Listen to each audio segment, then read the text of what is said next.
Let us take this comprehensive example and calculate the cash flow from operations using the direct method. Here we have been provided that there is a company called ABC Corporation where the sales is 650,000 and we also know that the gross profit is 350,000. That means the cost of goods sold, which is an item between sales and gross profit, this would be the difference between the two. So here it is 300,000. We are also told that the selling general and administrative expenses is 140,000 and the income tax is 40,000. Selling general and administrative expenses include the depreciation expense to an extent of 14,500. So we are expected to calculate CFO using the direct method. So there are two assumptions here which are not in the question itself. One, that taxes are paid in cash, and second, selling general and administrative expenses to an extent of it's due without this non-depreciation or non-cash item, this has also been paid in cash. So these are the two additional information that we need to take care of. Now let's look at the balance sheet items here. You have the accounts receivables, inventory and accounts payables. Account receivables is basically current assets, inventory is again current assets, and accounts payable would be current liabilities. So let's start with the direct method and understand what is the cash receipts.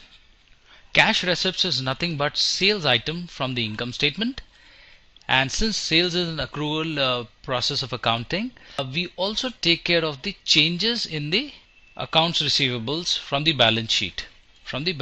So this is what we do, and this change should reflect the cash impact.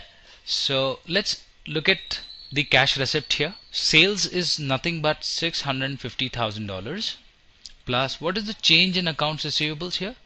Changes in account receivables is basically 81,000 minus 65,000. So the change here is basically 16,000. Now whether this is a cash inflow or a cash outflow, think about it. There is an increase in assets. So if assets increase, obviously you have to finance this asset from somewhere. So you can assume safely that cash must have decreased. So, and like for any other case of assets, if assets increase, there is a case where cash would decrease. So here there has been an increase in asset or increase in accounts receivables, so there would be a decrease in cash impact. That would be that this is a cash outflow. So here you will have cash receipt as 634,000. So this is your cash receipt. Now let's look at what has been our cash payments.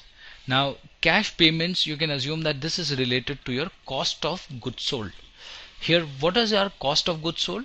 COGS from the income statement, which is basically 300,000 here, and the changes in the balance sheet item which are related to cost of goods sold are basically of two types here. One is the inventory and second is the accounts payables. Now both the accounts actually affect COGS.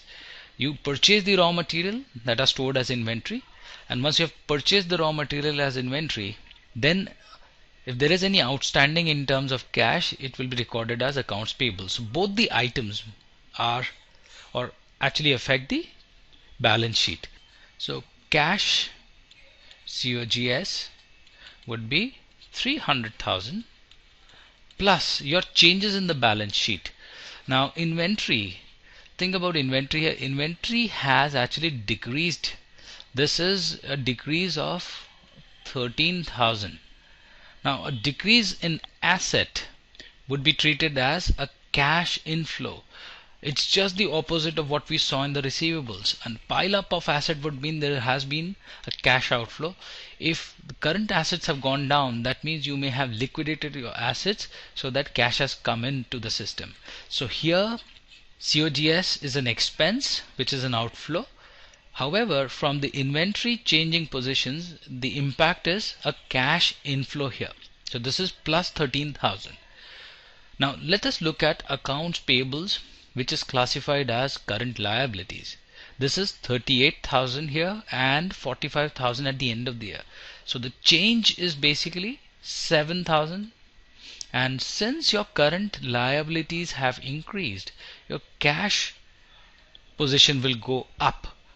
Reason being that current liabilities, you can think of this as a loan, and when your loan increases, if you've taken the loan from someone, obviously you must have received cash. So a 7,000 here is treated as a cash inflow. So this comes as a positive sign, 7,000. So this is minus 300,000 plus 13,000 plus 7,000. This becomes minus 280,000 here. So these are your cash payments. Then there could be cash which is related to your SG&A expense, cash expense. So here again we'll do the same thing. What is your SG&A expense? Your SG&A expense, if I just maneuver back to our case study, SG&A expense is 14,000, 140,000, which includes the non-cash expense of 14,500, and we have assumed that SG&A expense has been paid in cash.